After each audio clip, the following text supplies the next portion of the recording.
glorificar o teu nome, Pai. Senhor, nos agradecemos em nome de Jesus. Amém. Então, vamos começar aqui rapidinho. Então, esse livro é um livro, ele só explicando como é que é o nome dele? O N.T. Wright, ele é anglicano, né? Então, muito dos... Tá dando eco da minha voz? Acho que não, né? Ele é anglicano, então o credo para ele já tem uma visão um pouco diferente. Não que isso não seja importante para os anglicanos, né? Mas ele, na verdade, eu acho que é mais uma perspectiva até do autor do que da denominação, né? Então, N.T. Wright é um autor muito mais biblista, que eles chamam. E aí costuma ter algumas divisões, só para vocês compreenderem. Então, tem algumas pessoas que vão muito mais para a teologia bíblica, né? Tem outros que vão mais para uma teologia aplicada, sei lá, pastoreio, aconselhamento, etc. E tem outros que vão para uma teologia mais sistemática, que ele pegam vários conhecimentos e sistematizam para tentar entender o que significa cada conceito. Por exemplo, o que é salvação, o que é o perdão. Então, o que é o perdão? Pega Coríntios, pega o que Paulo fala, não sei o que, etc. Enquanto o biblista, que é o caso do N.T. Wright, ele vai muito mais nos livros bíblicos, e eles fazem estudos muito profundos do contexto. Então, sei lá, a gente vai estudar Mateus. Eles estudam muito profundamente o contexto da época, o que eles vão fazer? Eles vão ler autores de fora, por exemplo, Joséfo, que era um historiador, vai ler outros os historiadores da época, vão ler outras literaturas de outros grupos, por exemplo, Qumran, que era um grupo essênio, não sei se vocês lembram, mas essênio era um dos grupos judaicos, e aí eles vão fazendo essa conexão. Então, eles pegam várias outras literaturas e vão conectando, assim, né? Naquela época eles tinham um entendimento diferente do que significava reino de Deus, ou do que significava justificação, e eles vão fazer essa conexão para tentar entender a Bíblia de uma forma mais fiel, né, ao contexto da época. Então, a grande palavra para eles é o contexto da época, né, os biblistas, né, eles querem saber o que o pessoal, quando escreveu, queria dizer com aquelas exatas palavras que eles estavam escrevendo. O que é um pouco diferente dos credos, por exemplo. Os credos, eles tinham uma intenção, né? Então, eles enfrentavam algumas... O credo é uma espécie de sistematização, né? Eles enfrentavam algumas dificuldades, alguns problemas, heresias na época, e eram necessários eles definirem o que o cristianismo acreditava para enfrentar aqueles movimentos, pensamentos errados. Então, vários dos credos, eles são respostas aos problemas, às heresias, aos entendimentos errados da época. E por isso que ele se torna algo sistematizado, mas importante para a fé, né? Ele condensa tudo que é importante para a fé em vários credos ou outros documentos, né? Eles são importantes, mas eles têm que ser lidos sabendo o contexto também da época e entendendo como se aplica a nossa vida. Mas sem eles também, eles formam uma base muito importante para a nossa fé, né? Sem eles, a gente não teria a tradição, que é super relevante para o que a gente constrói mais para frente. Bom, deu para falar um pouco mais sobre isso, porque o resumo desse livro aqui não é tão grande, né? Apesar dele ter umas 300 páginas, umas 150 páginas eu acho muito repetitivo, assim. Então, eu acho que a gente pode só focar nos 4 alto-falantes que ele chama? Acho que é alto-falantes que ele fala. Então, são 4 alto-falantes, né? A história de Israel, deixa eu pegar os nomes exatos. A história de Jesus, como a história do Deus de Israel. Então, é a história de Israel, a história de Jesus, a inauguração do povo renovado de Deus, e o último, que é a colisão dos reinos, né? Então, o autor, ele acha que são 4 formas, 4 visões, 4 alto-falantes que a gente tem que ter bem ajustados para que a gente consiga compreender corretamente o evangelho. Então, eles têm que estar bem equilibrados, mais ou menos na mesma potência, para a gente não entender para um lado ou para o outro, né? O primeiro deles, que é a história de Jesus, como a história do Deus de Israel. Deixa eu ver isso aqui. É a história de Jesus como a história do Deus de Israel. Esse talvez seja a grande contribuição dos biblistas, né? Eles conseguem fazer essa conexão mais claramente do o que Jesus, quem Jesus é, a partir do que foi a história do Antigo Testamento, né? De toda aquela tradição, de toda aquela história, de todo aquele contexto do Antigo Testamento para Jesus, para formar quem Jesus é e o que ele fez e o que aquilo significou para o povo da época, né? Então é um pouco o que eu tentei fazer na aula desse domingo também, por exemplo, é trazer o contexto do o que significava templo, como que foi a evolução do significado do templo e porque hoje o templo ele significa o que Jesus quis fazer, por que era tão importante ele afirmar que ele era o templo, mas tudo isso só ficava muito mais claro quando a gente entendia a história de Israel de forma mais clara, né? Aí a crítica do Anti-Wright aqui é que o credo ele não consegue capturar isso. Ele é muito direto ao ponto, né? Então, creio em Deus Pai, não sei o quê, Salvador, não sei o quê, não sei o quê, mas ele não é capaz de capturar essa riqueza do Antigo Testamento aplicado no Novo Testamento.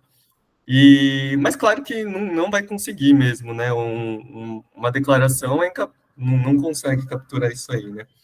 Mas mas a defesa do anti-right é que, como o credo se tornou tão importante, e todo o ensino ele se baseia no credo, ele acha que foi esquecida essa parte da história do Antigo Testamento, né? Eu tenho a concordar em algum aspecto, por exemplo, muito do que é ensinado é muito sobre salvação, sobre... A gente fica muito pensando em... Aproveitar que a Susan não está aqui. Muito em calvinismo, arminianismo, e muito em soterologia, salvação. E a gente fica enfatizando isso e dando muitas aulas sobre isso, quando existem outros aspectos que são tão relevantes quanto, e a gente deixa um pouco de lado, né? E isso se baseia porque o credo ele dá muita ênfase e a tradição reformada dá muita ênfase também, né? E aí provavelmente vai ter bastante discussão em cima disso aqui, desse livro, a Susan vai defender outro ponto, que é muito legal, na verdade. E aí a visão dela é um pouco diferente, né? Isso é muito importante também. Então, depois a gente volta nesse aqui, eu acho que esse daqui é bastante relevante, esse ponto, mas vamos passar por todos. O segundo alto-falante, que é a inauguração do povo renovado. É isso mesmo? A história de Jesus como a história do Deus de Israel, né? Que aqui isso aqui ele fala que é um alto-falante que ele está muito elevado, né? Que a gente passou muito tempo tentando provar, principalmente na modernidade, etc. Na verdade, acho que antes disso, mas assim, que Jesus era Deus. Então, passou-se bastante tempo tentando mostrar que Jesus era Deus.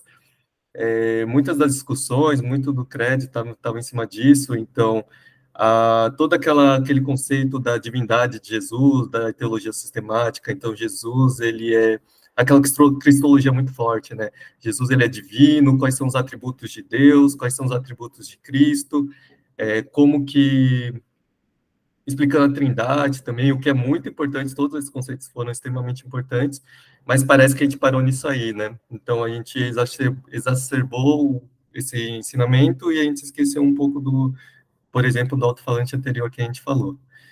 O terceiro é a inauguração do povo renovado de Deus. Esse aqui eu não entendi muito bem, para falar a verdade, mas alguém entendeu um pouco melhor isso aí, mas eu entendi que ele queria como a gente se tornar o povo de Deus, mas não sei, eu não achei tão assim. Acho que tem a ver mais com as alianças, né, e com a história de Israel como história dessa aliança, tá? Então, isso acho que acaba sendo mais focado nesse sentido do que como a história, esse primeiro alto-falante, por exemplo, a história de Israel como história precursora de Jesus, assim. Acho que é mais a gente tende a ler mais com face para a igreja do que para descobrir o que Deus estava fazendo, o que Deus estava fazendo no Antigo Testamento. Tem mais a ver com essa ênfase, né? Valeu, Gil. Aí o último alto-falante, então, o quarto, ele fala do conflito entre poderes aqui, né? Deixa eu pegar. Colisão dos reinos. Esse aqui eu achei bastante interessante também. Eu não vi tanto sobre isso. Ele fala que, então, é uma forma de... Jesus, ele vem como um contraponto, na verdade, é uma... Qual que é a palavra melhor? É um desafio direto a César, né, naquela época. Então, Jesus, ele não vem apenas para ser salvador, ele vem para exigir o trono dele, né, ele vem exigir se tornar o Senhor. E aqui eu não lembro se era aqui ou um pouco antes, começa a entrar um negócio muito interessante que ele fala, né, que o reinado dele se estabelece por meio da crucificação, né. Então, ele se torna Senhor de todas as coisas por meio da cruz, né. E isso é um entendimento muito contrário do entendimento do mundo, do mundo, sei lá, de qualquer outro entendimento que não seja o cristão, né? De que Deus, ele conquista todas as coisas por meio do seu sofrimento e por meio do sacrifício. Enquanto o outro reinado, os outros reinos, eles vêm pelo poder e enfim, pelo poder, né? Que seria o caso de César. E aqui é bastante interessante, mesmo em João, na verdade, o grande tema de João, que a gente está vendo agora, ele também roda em cima disso aí. Quando ele está falando de glória, glória, glória, ele está falando. A glória em si, o ápice da glória é justamente na crucificação. Jesus é glorificado e Deus é glorificado na crucificação, né? Isso vai contrário a todo o nosso entendimento de glória, ou o nosso entendimento de poder, ou o nosso entendimento de senhorio, né? Por isso que a igreja um, tem que ser uma instituição muito diferente das demais, que se baseia muito mais no poder ou em outras formas.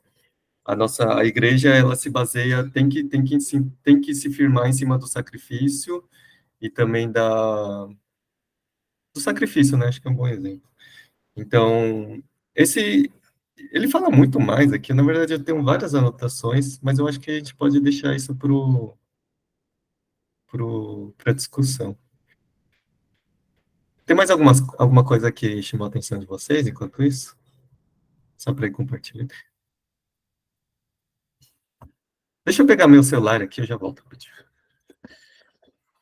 eu ver se só tinha alguma. Eu acho que não sabia que ia acabar tão rápido.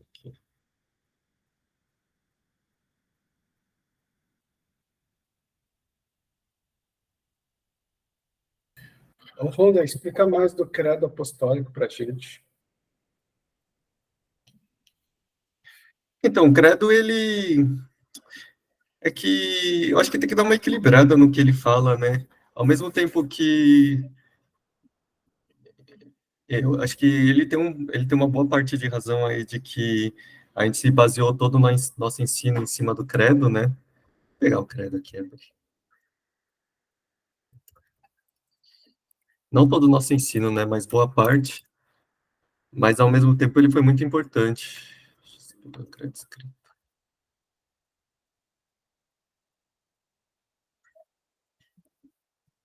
A gente podia até estudar qual que era a heresia, o debate da época, para ter resultado do credo apostólico, sei lá.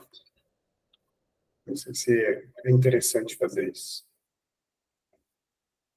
Então, mas a crítica dele não é só o credo, né? Não, faz todo sentido. Ele critica também todos os outros documentos, Toda a né? Assim. tradição, né? Toda a tradição.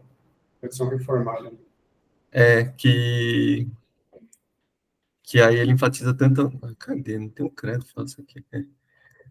Que ele enfatiza tanto alguns pontos em detrimento do outro, porque justamente esses documentos ficaram muito fortes. Mas seria interessante, de repente, por exemplo, crer em Deus Pai Todo-Poderoso, Criador do céu e da terra, em Jesus Cristo, o Filho unigênito, nosso Senhor, que foi concebido pelo Espírito Santo, nasceu da Virgem Maria, padeceu sob o poder de Pôncio Pilatos, foi crucificado, morto e sepultado. Lembrei de uma coisa. Ele falou que ele não fala sobre esse período, né, da vida de Cristo, entre a vinda e a morte, né? Em que realmente tem muita coisa ali no meio. E eu não sei se isso aplica tanto à nossa igreja, até que a gente fala. Então, pois é, Diretamente aqui nessa crítica, para falar a verdade. minha opinião, para mim, bom, a gente já leu a Bíblia, sabe, o Antigo Testamento, conhece a história de Israel, as promessas, tudo. Então, eu lendo esse livro, não me trouxe nada assim de novo, vou ser sincera, de, nossa, eu não sabia disso. Tal, para mim não mudou muita coisa, não me tocou muito, por assim dizer. Sabe, assim, eu esperava alguma coisa que eu não conhecesse ou não entendesse, eu não entendia antes. Ele frisou alguns pontos, tal, né? Mas nada que fosse muito diferente do que acho que a gente já conhece, ou eu não sei, para mim, eu não li o livro todo, tá bom? Eu li realmente até onde você falou que pelo menos a gente tinha que ler, eu não tive muito tempo, eu não li. Mas até onde eu li, né, que esses 4 alto-falantes e tal, para mim não mudou muita coisa do que eu conhecia já né, da história de Jesus, de Israel, sei lá. Bom, minha opinião. Uhum. Não. É que, assim, é uma discussão complexa que ele tenta trazer num livro em 300 páginas, assim, então, às vezes, não dá para pegar o que ele está querendo trazer, mas é uma discussão, grande essa discussão. Acho que Então, tem um só contexto para também, trazer um contexto, sei lá, de debate teológico, né? Que aí Sim, tem. não tem como, tipo, uma vantagem do Tim Keller, por exemplo, é que ele é um pouco mais imparcial e ele contextualiza todo o debate. E, por exemplo, esse livro não contextualiza esse debate. Tipo, ele só está começando, tipo, rebatendo, assim. Rebatendo. Tipo, mas quem está de fora não consegue entender o que ele está rebatendo direito. Aí Eu também senti isso. Mais da metade do livro ele argumentando um negócio que eu já falei, eu já concordei. Já. Aí ele vai falando. Então, tem um capítulo aqui interessante que ele fala eu anotei aqui, né? Ele fala 2 movimentos cristãos que ele se julga contrário, que ele está rebatendo, né? Então, é o movimento cristão, é o viver apenas pensando no céu e viver como um raio de luz e não se envolver com o mundo, que é o sectarismo, né? Então, são 2 movimentos que ele argumenta que é consequência de um ensino muito embasado no credo apenas, né? Não no reino. E aí, mas se a gente for pensar bem, o nosso ensino, nossa formação cristã, é mais ou menos isso aí mesmo. A gente pensa muito no céu, né? Agora tem tido um movimento contrário de pensar no o que Deus faz no mundo, etc. Mas, assim, nossa, um bom tempo, pelo menos os mais velhos, era o pensar na vida eterna, né? Pensar qual vai ser a vida depois daqui. E esse é o enfoque, é um dos movimentos cristãos baseado no credo, de acordo com ele. E o outro movimento é o sectarismo, que é se isolar do mundo. Porque, já que eu vou ser salvo, o tempo aqui é passageiro, não tem tanta relevância, eu só tenho que me manter puro para ser salvo, vou me isolar do mundo, né? Mais ou menos assim. E aí, a perspectiva que ele quer trazer é do reino de Deus, que Deus vem, né? Ele se torna rei sobre todas as coisas, e aí esse movimento de rei se tornando, de Jesus se tornando rei, ou Deus se tornando rei sobre todas as coisas, ele tem que alterar a forma como a gente vive, né? Então, uma das alterações, por exemplo, é entender que nosso corpo é importante. Então, nosso tempo aqui na Terra é importante, assim, a gente não vai pensar só no reinado pós-morte, né? E aí são várias aplicações, na verdade, que se a gente vai ficar falando, acho que é melhor deixar para discussão o que cada um pegou. Mas Eu acho legal a gente pensar bastante na aplicação, né? Porque a teoria é legal, mas eu fiquei pensando, nossa, mas como que isso mudaria, em que parte muda, né? A minha maneira de enxergar o mundo quando eu estou nessa perspectiva aí do N.T. Wright. Acho que esse para mim é o mais desafiador, assim. Vamos deixar então aí para a gente discutir isso aí na conversa. Já vou trazer a aplicação, então, logo de cara, para a gente ir vendo. O pessoal vai entrar daqui uns 2 a 5 minutos, então daqui a pouco a gente volta, então. Vai pensando aí, gente.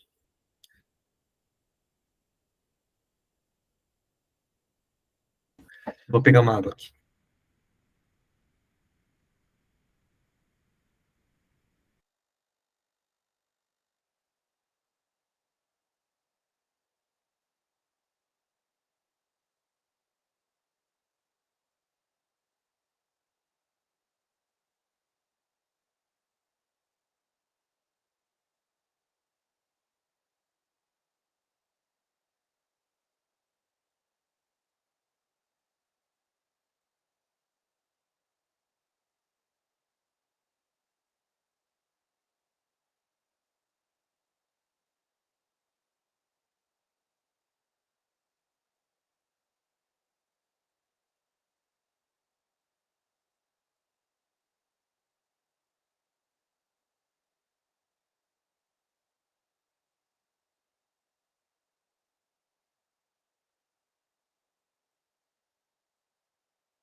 Oi, Suzana.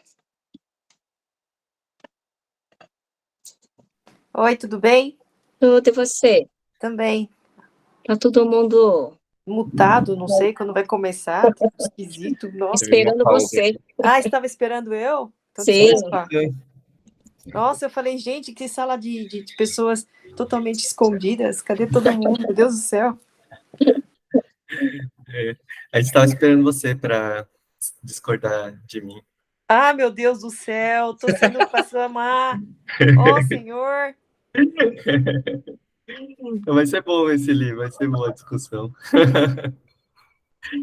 Peraí que eu só vi uma coisa. Vou desligar um pouquinho que eu tô sem bateria. Peraí. Tá bom.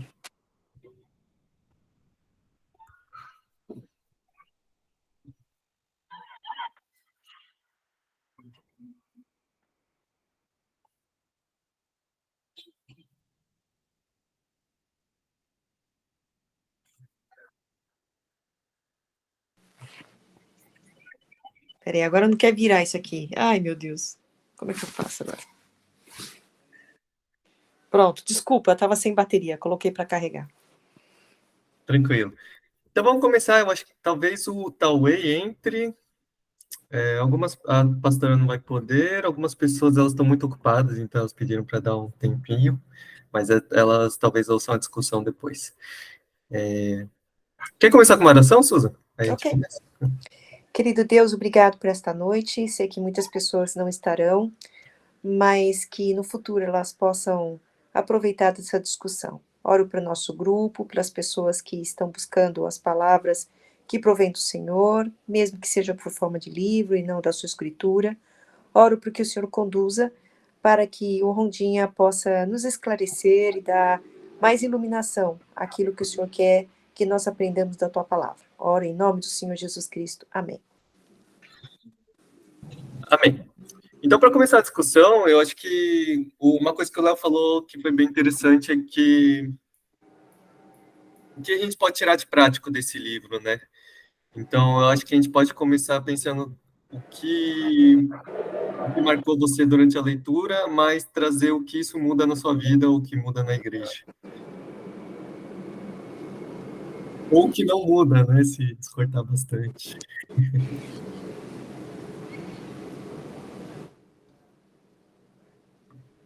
Todo mundo quieto, né? Quer chamando pessoas para responder ou ninguém quer responder aqui? Ou é só nós, os grilos falantes? Eu já tinha falado, né, Rondinha, que Pode eu repetir, achei. repete, Karen. Vai ser Que ótimo. eu li assim, não li o livro todo, eu li até onde o Rondinha falou que a gente tinha que ler, mas até onde eu li, assim, para mim não fez muita diferença do que eu já conhecia, eu já entendia, né, sobre o que ele estava falando. Então, para mim não mudou muita coisa, não, não fez muita diferença. É isso. Eu vou trazer minha parte, então. Eu acho que o que marcou bastante foi o primeiro alto-falante que ele falou que precisa ser reajustado, né? Que é entender a história de Jesus a partir da história de Israel. Eu acho que essa crítica talvez não valha tanto para a nossa igreja, sim, mas tem talvez um pouco. Eu não sei para qual contexto ele está falando contra, talvez um contexto mais, sei lá, ainda mais reformado do Ocidente, enfim, sei lá. Mas algumas questões que tentar entender melhor o Novo Testamento, a vida de Jesus, muito mais a partir de uma construção do Antigo Testamento, eu acho que isso muda muita coisa do que a gente compreende sobre Jesus, né? Então, quando a gente pega, sei lá, um entendimento sobre Jesus a partir apenas de uma... O que tem todo o seu valor, né? Mas, assim, eu acho que tem que ser os dois lados, mas se pegar só apenas teologia sistemática, por exemplo, vamos estudar cristologia, sei lá, de Cristo é isso, isso, isso, ele tem muito valor, toda a tradição vem disso, é importante, mas claro, eu acho que as duas coisas, elas se acrescentam bem, né? Então, entender a partir de uma quem que é Jesus a partir de uma história desde o Antigo Testamento que fez ele ser o que foi e o que ele fez e o que disse, né? Então, por exemplo, sei lá, ele vai falar sobre ser o templo, qual que era o entendimento das pessoas naquela época, por que foi tão marcante, por que eles perseguiram Jesus depois do que ele fez na questão do templo, né? Ou sobre que o vinho significava no Antigo Testamento, por que Jesus queria dizer com aquela simbologia dele, e todo esse entendimento construído, né, a partir de uma história do Antigo Testamento. Novamente, eu não sei se isso... Eu acho que a gente teve bastante teologia bíblica, na verdade, pelo menos com Paulo, eu lembro das suas andando bastante também, mas eu acho que algumas coisas poderiam ser mais trabalhadas ainda, se a gente focasse um pouco mais nessa construção de da história de Jesus a partir da história bíblica. Mas, enfim. Eu concordo muito com a Karen, porque para gente que já está acostumado, nós temos, eu falo isso, eu acho que a nossa teologia não está tão díspare, nós não vivemos uma teologia tão rala, mas para uma pessoa normal, e aí vou pegar, por exemplo, o Gil. Gil, o que as pessoas definiriam o evangelho se você fosse pegar uma pessoa na rua?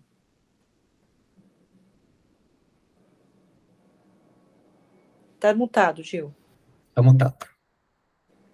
Não sei, acho que seria a história de Jesus vindo e morrendo na cruz.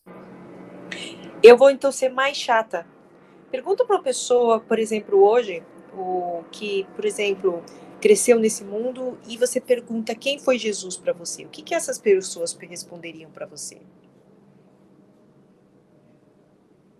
Se fosse alguém que não teve contato, assim, acho que seria um líder, um guru, um líder espiritual que fez boas coisas, teve bons ensinamentos.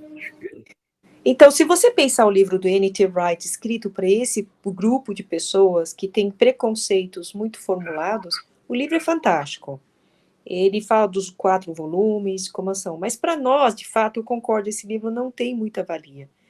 Eu acho que ele foi muito desafiador, porque como o anglicano pensa diferente do evangélico protestante. Eu acho que isto foi a sacada para mim nesse livro, de pensar, porque às vezes a gente fala, os católicos são assim, mas os anglicanos pensam diferente. Se isto foi a sacada do livro para mim só. Mas se você for pegar, por exemplo, o seu colega de faculdade, Gil, e você perguntasse assim para ele, o que Jesus, por que Jesus veio ao mundo? O que eles responderiam para você? Para ensinar coisas boas. Exatamente. E o que o evangélico, aquele bem turrão, falaria? Na Praça da Sé para pregar para as pessoas. Se arrependa e se converta. Entendeu? E vai para o céu. Exatamente. Então, esses clichês que ele fala, no fundo, são clichês que a gente vê na igreja atual ou em pessoas que têm conceitos muito ralos do que é o verdadeiro cristianismo. Então, por isso que talvez o livro não marca para Karen, mas talvez para o João, seu colega de escola, seja um livro desafiador.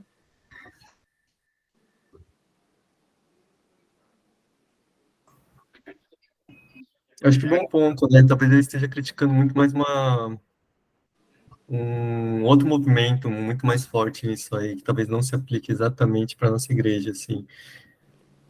Mas tem alguns pontos aqui que eu acho que dá para tirar do livro que são bons, mas a gente vai discutindo. Você ia falar uma coisa? O que eu aprendi, eu achei um livro legal. Tem alguns insights que eu gostei bastante. Eu acredito que a forma que me ensinaram o evangelho, talvez é porque eu não entendia direito. Mas a primeira vez que eu ouvi falar sobre reino, porque para mim o evangelho era isso mesmo, assim, tipo, vai aceitar Jesus, vai para o céu e espera morrer, porque aqui tudo é ruim, vai logo pro céu. Tipo, é só esperar morrer, né? E quando a primeira vez que eu ouvi falar sobre o reino foi tipo em 2015, assim. Eu nunca tinha ouvido um negócio que tipo é o reino de Deus aqui na Terra, tipo, sabe, trazer esse entendimento até da oração do Pai Nosso, assim, né? Então, para mim, isso eu acho que o N.T. Wright que trouxe mais esse debate de trazer o reino, né? Porque o livro foi em 2012, sei lá. Eu comecei a ouvir em 2015 sobre o reino. Então, talvez ele que começou esse... Não sei, né? Tô só... O que mais? O que eu entendi? Eu entendi que o credo apostólico ele é incompleto, porque justamente por causa disso, né? Ele não fala o que Jesus veio fazer em vida, que é trazer o reino. Então, o credo apostólico não fala que ele veio trazer o reino e tal, né?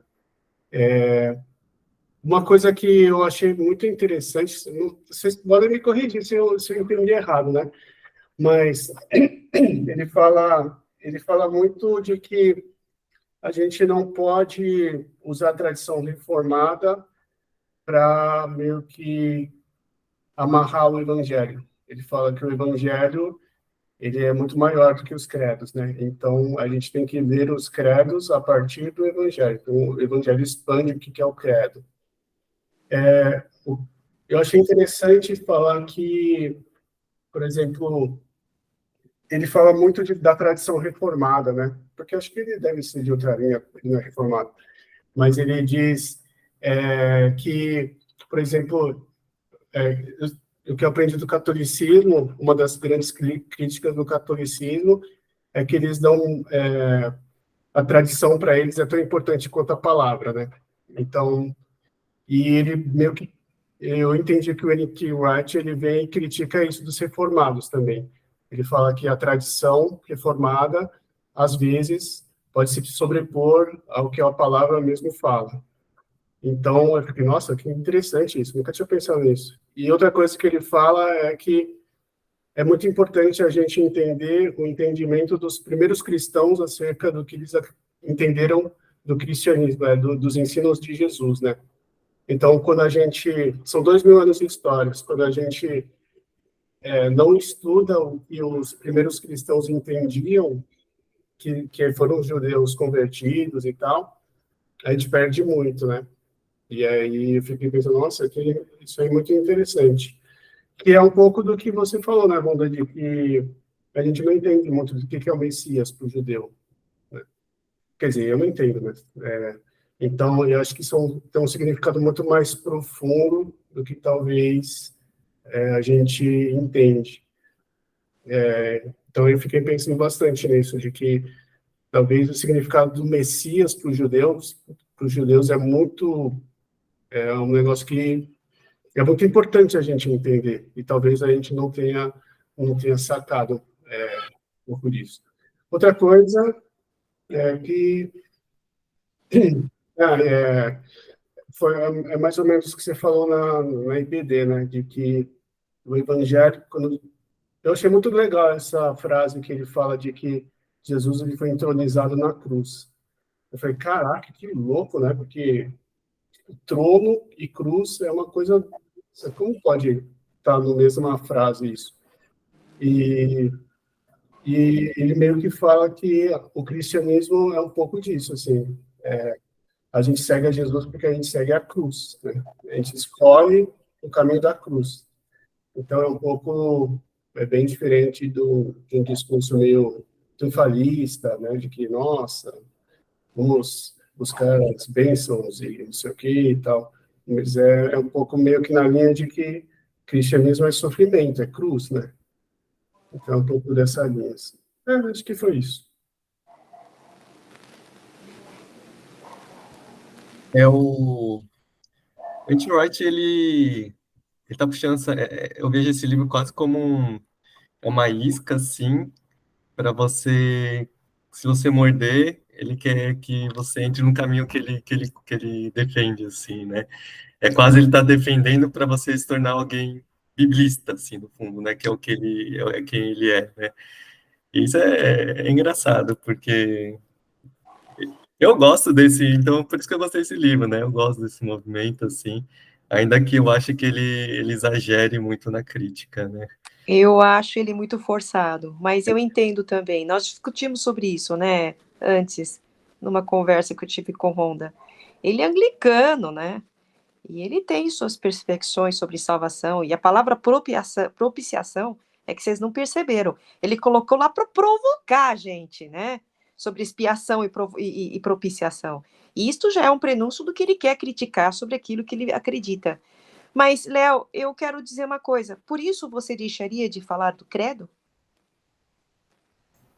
Não, mas acho que eu entendo que ele pede para que a gente enxergue o credo de uma forma de que ele não tem o mesmo valor da Bíblia, assim, né? O Evangelho, a gente tem que enxergar o credo a partir do Evangelho. O que isso significa, eu não sei direito, mas... Então eu vou te provocar então também. Por que você acha que o credo é tão importante para a tradição cristã? Estou falando como o nosso nosso como a coisa mais importante, mas como tradição, já que a palavra que ele provoca e quer colocar. Eu não sei direito, né? Mas eu entendo que existia várias heresias e o debate, e aí foi consolidado alguns entendimentos que foi escrito o credo. Não sei, eu imaginei que foi isso. E por que que esse credo niceno é tão importante e ele é aceito em todas as religiões? Digo, todas as variantes, vai. Ela é falada pelo reformado, ele é falado pelo anglicano, ele é falado pelo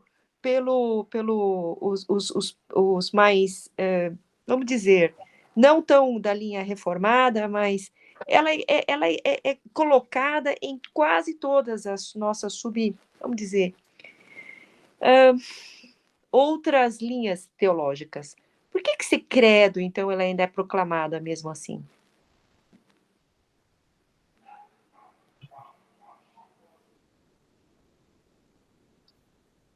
Deve ser os fundamentos, né? O que sai disso é heresia. Gostei. Você falou perfeitamente bem, porque ela é exatamente isto. E eu acho que a M.T. Wright provoca e você morde a isca e você cai que nem pato. Eu não posso falar para você falar sobre sobre teologia, sobre matemática, se eu te dou um livro de geografia, cara. Mas se você não entende matemática, você não sabe interpretar os métodos que tem na geografia.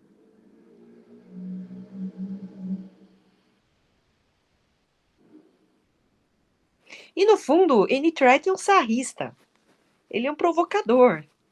E aí, no final, eu tive que ler aquela coisa inteira para no final, quase matando ele, esganando, ele contar toda aquela história maçante, para no final ele defender o credo, filha da mãe, entendeu? Mas está feito a colocação que ele quer nos dizer. No fundo, o que ele quer dizer para a gente é o seguinte, cara. A gente não pode usar o credo acima do evangelho. Porém, contudo, entretanto, o credo tem o seu valor. Veja, o credo surgiu muito antes da Bíblia ser canonizada. Ela surgiu bem no início, quando os cristãos, que mal sabiam ler, escrever e ter contato com a Bíblia, sabiam decorar a base da sua fé. Então, ela surgiu muito antes do Evangelho ser criado, provavelmente, diz os historiadores. Então, portanto, o credo é a base de você falar para um Joãozinho que às vezes está lá na Cilícia, que nunca ouviu falar de Jesus, ele precisa saber os pontos principais da fé cristã. E a gente cai que nem patinho para usar o argumento dele. Então, a falácia dele te provocou. Você lê o livro, mas depois ele mostra o fundo que ele quer. Ele quer que você pense no evangelho e no reino, mas o credo ainda é a base da nossa fé.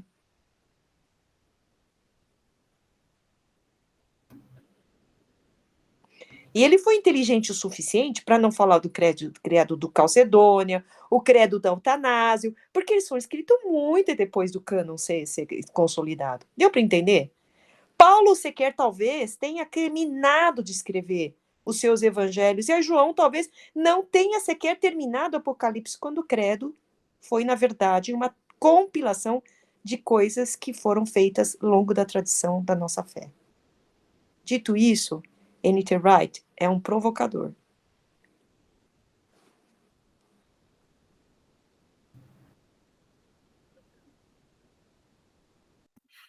Eu vou falar mais algumas coisas, mas se alguém tiver alguma coisa para falar, deixar espaço aí. Esses ingleses, esses britânicos são muito sarcásticos, sei lá. Então, acho que é o primeiro livro dele que eu leio, né? Mas acho que dos vídeos do YouTube dá para sentir um pouco desse tom dele, assim. Aí a gente tem que tomar cuidado, né? Porque a gente tá... Nem todos os autores são francos, né? Vamos dizer. Às vezes, que eu falei no começo, né, Susan, que parece que ele não contextualiza o debate, né? Ele só sai rebatendo. Então, é meio... Não sei. Metade do livro é ele rebatendo uma discussão que ele não contextualizou, entendeu?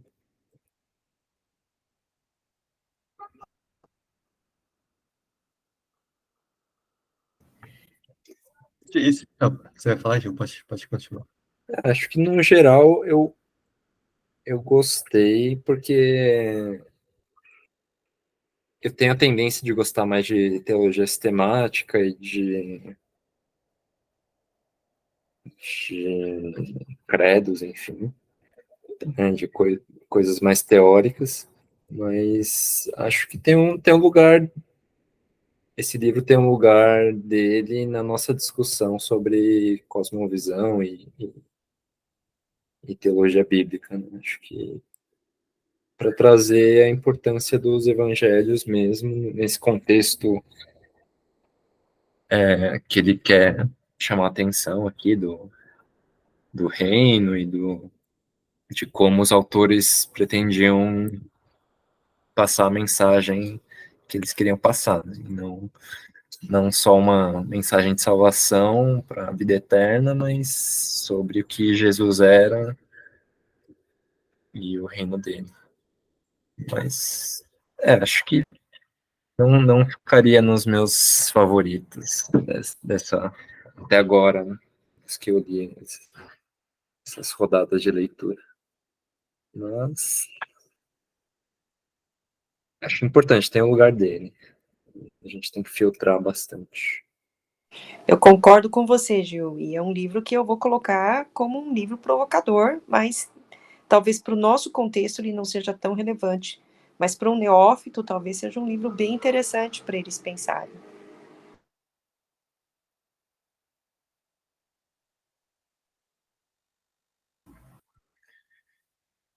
Eu vou defender um pouquinho, então. Eu gosto desse pensamento dele de...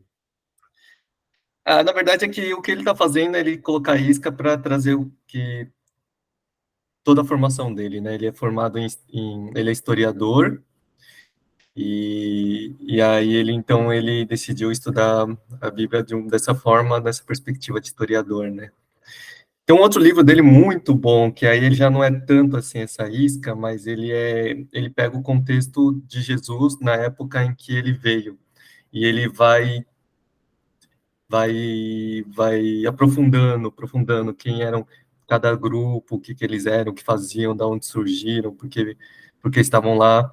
E aí esse livro eu acho mais interessante, assim, esse daí é mais provocador, o Como Deus se Tornou Rei, mas esse outro é muito interessante, porque ele faz um estudo bem aprofundado, ele pega bastante Joséfo, que você gosta bastante, né, Suzy? E aí aquele livro é muito, muito, muito legal, muito bom também, muito grande também.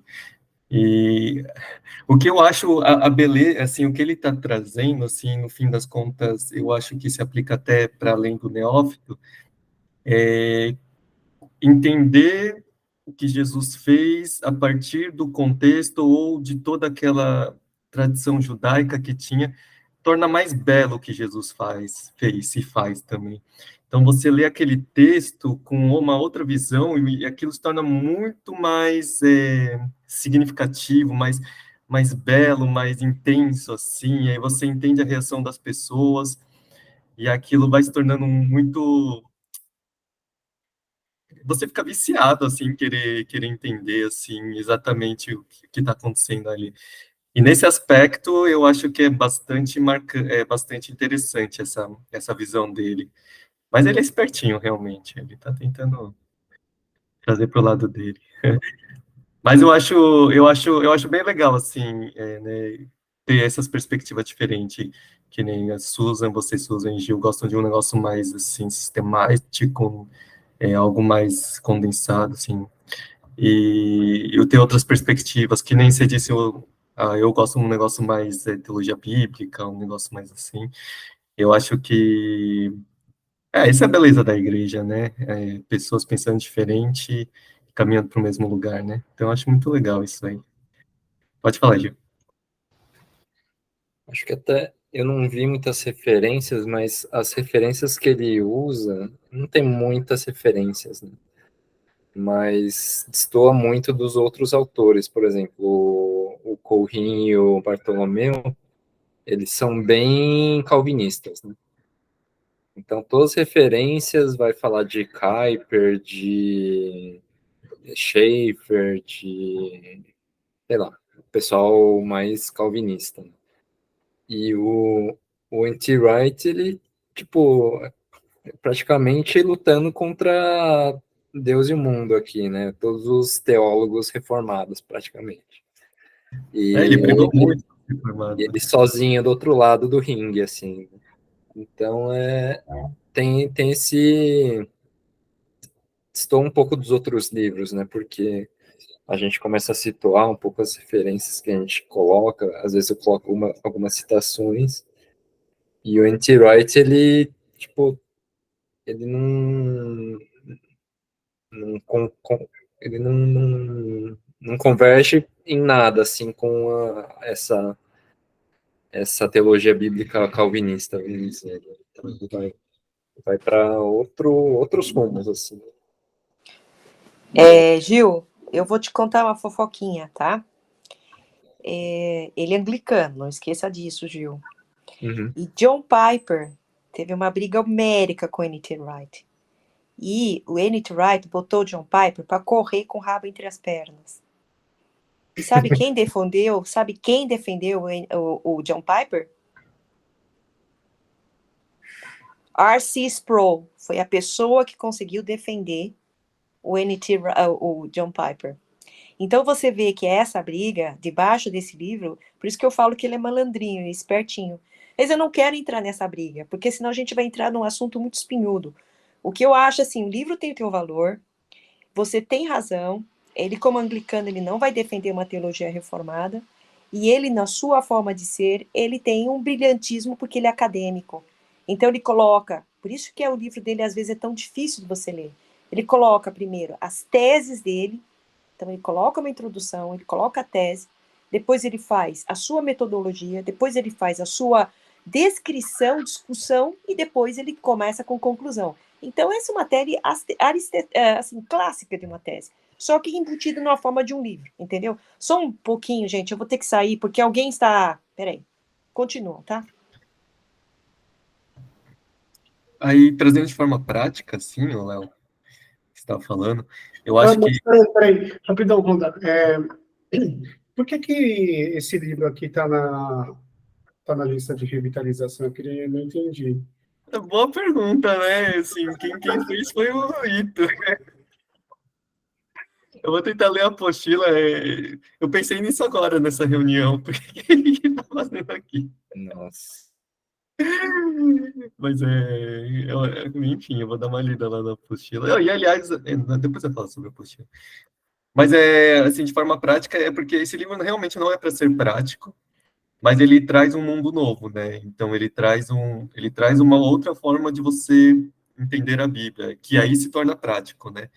Que é normalmente que é o que Bernardo faz, né? O Bernardo ama N.T. Wright, então tem todo apesar de ele se falar contra a tradição, existe uma tradição de escritores bíblicos que eles se seguem, assim, né?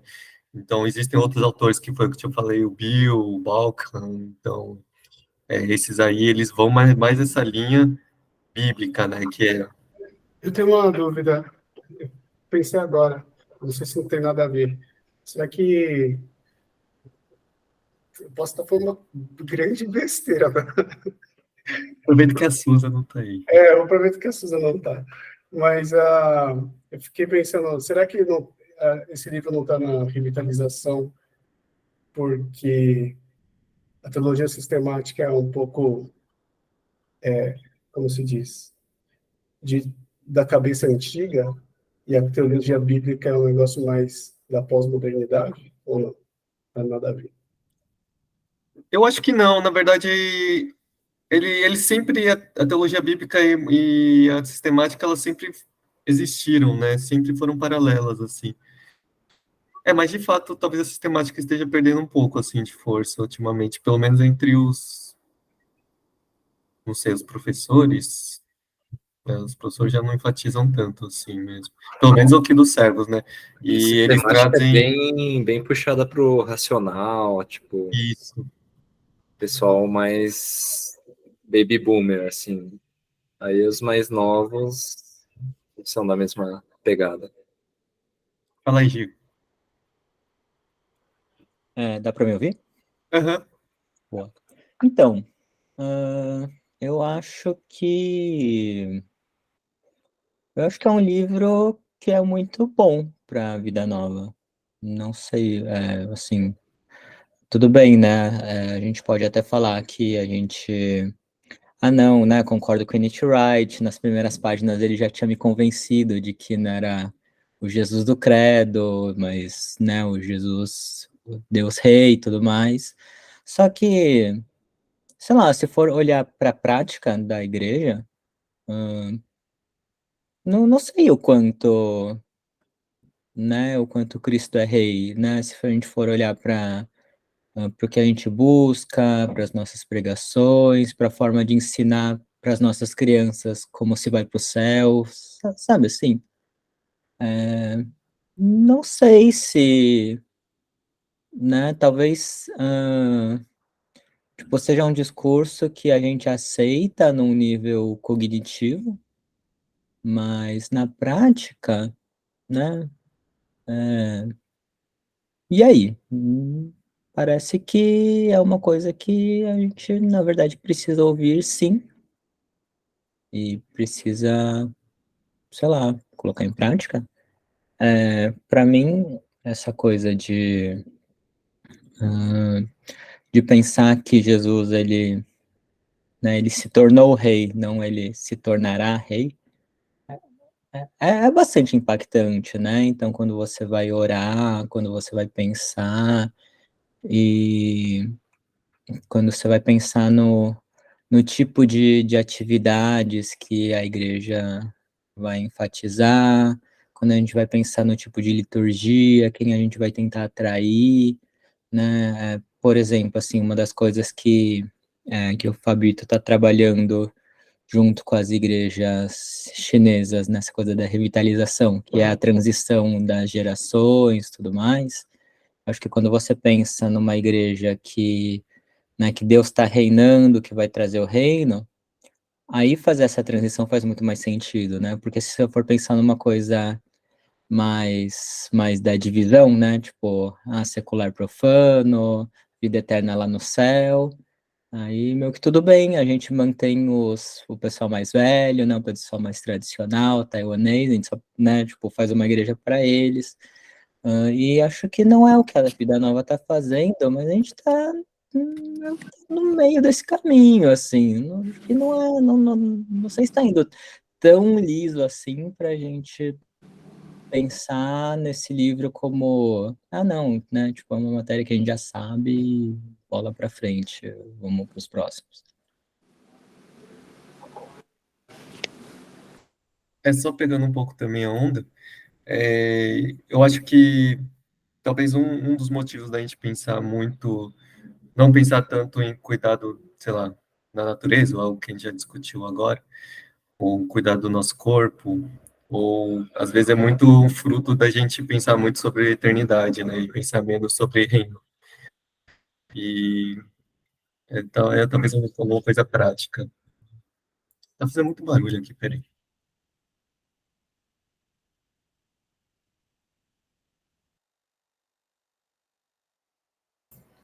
Mas eu achei legal, assim, só fiquei pensando, aquele negócio, né?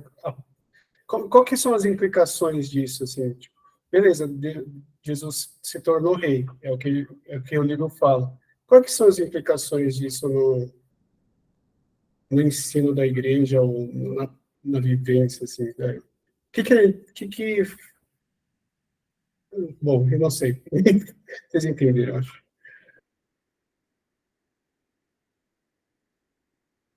Tipo, por que é tão importante, né? A gente ter isso na cabeça. Qual que é a... Também não sei. Não sei se ele se propõe a dar essa resposta também. Acho que é um Eu debate, acho que... desculpa, foi mal. acho que é um debate mais teórico e de visões do que de soluções, talvez.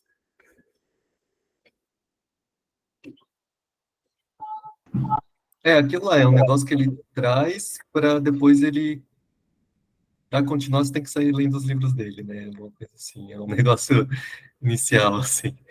Mas mas assim, só eu acho essa crítica boa dele, assim. Eu acho que talvez não esteja tão forte agora, mas dá para pensar o que o Chico falou, como a gente ensina as crianças, por exemplo, né? Eu acho que um tempo atrás a vida nova ela já não é mais assim tanto, mas a gente pensava muito sei lá, na eternidade e também se tornar um grupo fechado, né? Uma forma de se defender contra os perigos do mundo, né? Sei lá, os pecados do mundo. A gente ficava mais fechado, né? O quanto a gente tem ensinado isso para as crianças, o que é importante, de fato, falar sobre a eternidade, mas talvez por não falar um pouco do reino, aí a gente está criando cidadãos que não querem se envolver tanto com o mundo, né? Como o que fazer com ele, né? E aí, só que aí o Andy Wright traz um negócio importante também, né? O exagero de falar do reino e não falar sobre os credos e as outras e a eternidade faz com que a gente se foque muito também nas questões sociais, por exemplo, né? Então, o reino é agora só o social, né? Então, tem que ter um equilíbrio aí, mas fala aí, Gi. Tem acho que eu já falei isso para várias pessoas, mas o Eugene Peterson, ele tem um livro sobre Efésios, ele vai falar que Efésios é um livro conectado por uma metáfora. Então, tem a primeira parte de Efésios, né, que é uma parte mais teórica, que Deus vai falar quem a igreja é, e tem uma parte que é mais prática, que Deus vai falar o que a igreja tem que fazer, né, no meio né, Efésios 4, logo no comecinho, Paulo vai falar para a gente andar de maneira digna da nossa vocação.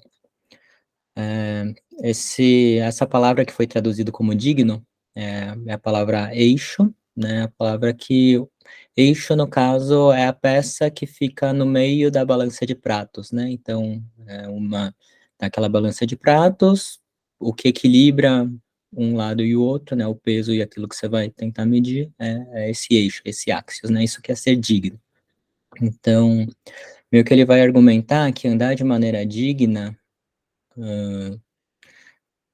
como cristão, é você saber quem você é em Cristo e andar de acordo, né? Então, se você só andar de acordo, mas isso não for uma questão de identidade, isso não é digno, ou se você só, né, ter uma identidade bem estabelecida, mas você ficar de braços cruzados e aquela coisa de teologia sistemática, isso também não é andar de forma digna. Eu acho que na prática, saber que Jesus Cristo reina, isso permite que a gente se envolva com o mundo, porque ele se envolve com o mundo. E isso ajuda a gente a não se perder nem para um lado nem para o outro, né? O lado de, então, né, vamos ficar aqui só na teologia, só no clube crente, vamos proteger os nossos jovens, as nossas crianças, os nossos idosos dos influenciadores comunistas, da ideologia woke, dos extremismos de direita e de esquerda, né? A gente fica aqui no nosso canto, a gente vai ficar protegido. Não, né? Jesus, ele foi para o mundo, né? Jesus, ele se sacrificou e por isso a gente vai para o mundo, por isso a gente se sacrifica, né? É por isso que a gente continua lutando, mesmo sabendo que o reino de Deus, ele né, ele não vai ser estabelecido plenamente durante essa era, apesar de Jesus reinar, né, mas acho que saber disso é prático por causa disso, né, ele permite que a gente se envolva com o mundo, com os arredores, porque é o que Jesus fez, né, tipo, por exemplo, assim, um negócio que o Honda mencionou, e eu gosto de falar bastante, cuidado com a natureza. A gente sabe que, né, capitalismo, o pessoal só quer ganhar dinheiro, né, sei lá, fazer canudo de metal é uma coisa que vai vender, o pessoal vai fazer canudo de metal, e ninguém se importa se canudo de metal é melhor para o ambiente mesmo do que canudo de plástico, se, sei lá, fica bem no Instagram e tal, e as pessoas compram, não sei o quê. Eu acho que o ser cristão ajuda a gente a olhar para isso de uma forma assim, ó, eu sei que, né, a natureza nunca vai cantar de alegria se, né, se a gente tiver a questão econômica como uma das mais importantes.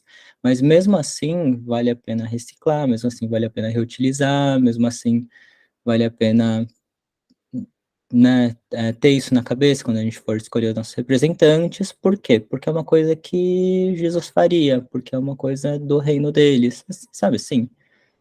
Não, aí não fica mais tão uma coisa meio intuitiva do que eu vou, com o que eu vou me importar, com o que eu não vou, né? Então cada um vai ter as suas pautas que, tipo, pela personalidade ou pela vivência parecem ser mais importantes, mas acho que a gente vai derivando isso de Jesus mesmo, do senhorio dele.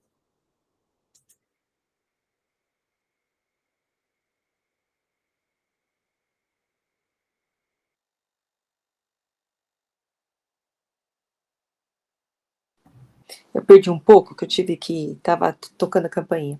Mas eu só queria falar o que você perguntou, né, Lucas, do que esse livro faz de diferença para mim e o que esse livro pode trazer para a vida nova. São as duas perguntas que nós temos que responder nesse debate, que apesar de toda a nossa elucubração mental.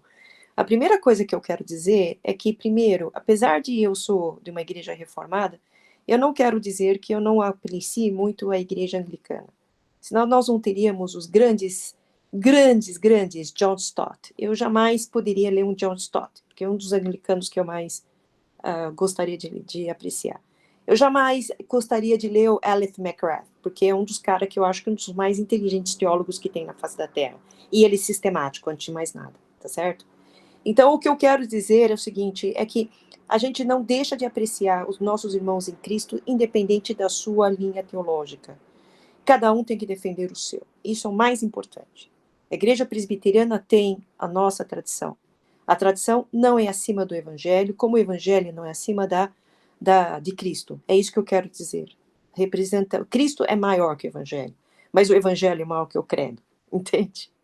Só que essas três coisas são muito importantes. Então, para mim, o que importa desse livro é, primeiro, Cristo veio estabelecer o seu reino, mas Cristo é mais importante do que todas as coisas. E o credo apenas reflete aquilo que Cristo veio fazer como sua missão.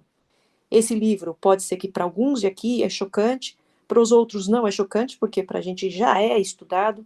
Alguns, infelizmente, ainda precisam aprender sobre o reino de Deus e outros já têm consciência sobre isso. Isso é secundário dentro da nossa santidade, do nosso crescimento cristão. Então, para mim, esse livro representa algo que nós temos que refletir e pensar. A segunda coisa, o que ele traz para a Igreja Vida Nova? Faz a gente pensar sobre como nós encaramos se nós estamos dentro desses quatro alto-falantes que eles falam.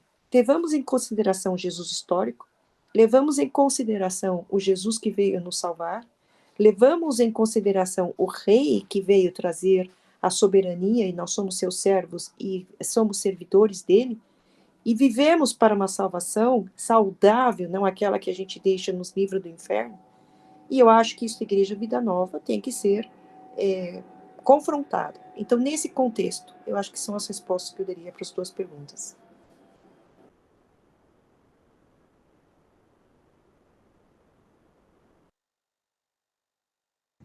Eu achei legal. Para mim, eu já mordi a isca. A gente tem que estudar um monte de teologia bíblica. Eu acho que muda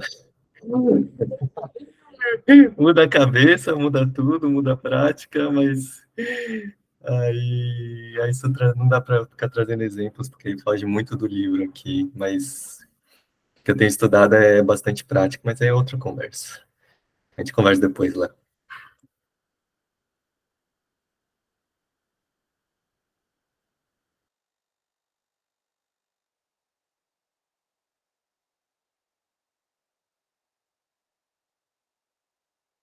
Acho que a gente já falou bastante. Se alguém quiser finalizar com alguma coisa, senão a gente pode finalizar.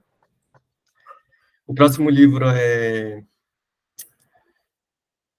do Schaeffer, né? Esse é um autor muito legal também. Eu acho que vai trazer boas discussões. E eu nunca li um livro dele, mas todo mundo fala bem dele, para falar a verdade. Então, não sei, não consigo defender muito ele, mas só sei que as pessoas defendem. Todo mundo, é difícil alguém não defendê-lo, né? Francis Schaeffer, só esqueci de lembrar que é um dos grandes teólogos da Igreja Presbiteriana. Eu não entendi os grandes teólogos o quê? Não entendi. Da Igreja Presbiteriana. Ele tem um livro de teologia que é muito citado. Ele foi um cara que, quando a teologia ficou muito distante da prática, ele fez um movimento contrário, né? Ele aproximou... Ele é o do Labri? Ele é do Labri, ele é o cara do Labri, então vale a pena, vai ser muito legal, enfim, ele é muito bom, muito... É difícil alguém falar mal dele, então vai ser muito boa a leitura. Se alguém quiser concluir com alguma coisa aí, senão o próximo é o livro do Schaeffer, e a reunião eu já falo o dia, a próxima reunião.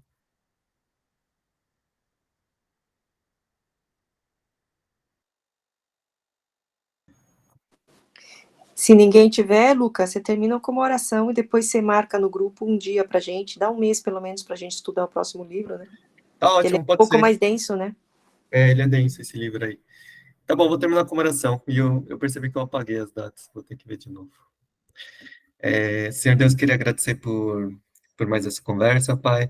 Obrigado, Senhor, porque a Igreja Vida Nova é uma igreja com pessoas que pensam diferente, Senhor, e a abertura e a comunhão, né, nesses pensamentos diferentes, Senhor.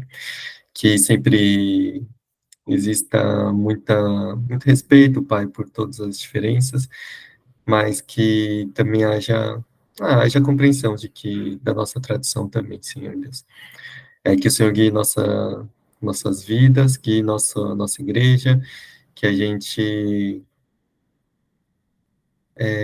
haja e viva de acordo com o que o Senhor pretende para a nossa igreja, e que a gente também esteja com o coração aberto para os seus movimentos, o seu desejo para a nossa igreja, Pai. Que não seja minhas certezas, as minhas próprias definições do que é, enfim, ser para onde a igreja tem que ir, que impeça, que fique no caminho do Senhor. Mas é claro que o Senhor sempre estará à frente de todas as coisas, e não é nossa vontade que prevalecerá, Pai. Enfim, seja rei da nossa igreja, rei das nossas vidas, Senhor Deus, e que o Senhor conduza a vida de cada um aqui. A Senhora agradeço, em nome de Jesus. Amém. Valeu, gente. Amém. Depois eu coloco lá. Tchau, boa semana. Tchau, tchau. Tchau.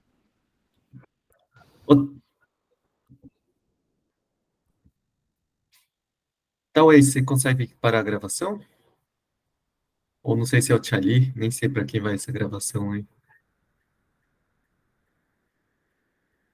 Tá no mudo, mas, sei lá, vou deixar para vocês aí. Desculpa, eu tô dirigindo aqui. Eu não sei, eu tô dirigindo, eu não sei como que para a gravação. Acho que o Tchali começou, Tá, ele que deve terminar. não, Manda uma mensagem para ele. tá gravando no computador dele, na verdade, né? Então. Desculpa, eu fiquei mudo porque eu ainda estava levando meu anestesista para casa, aí ele ficou ouvindo teologia, coitado. Mas foi bom, eu peguei bem no finalzinho. A mãe dele era da igreja. Ele já foi, então mas tá bom. tá longe. Já Tá sabe. bom, obrigado. Desculpa não ter falado nada, que eu tô... Não, imagina. Tô complicado. Imagina, valeu, então aí, brigadão. Tchau, tchau. Valeu, tchau, tchau.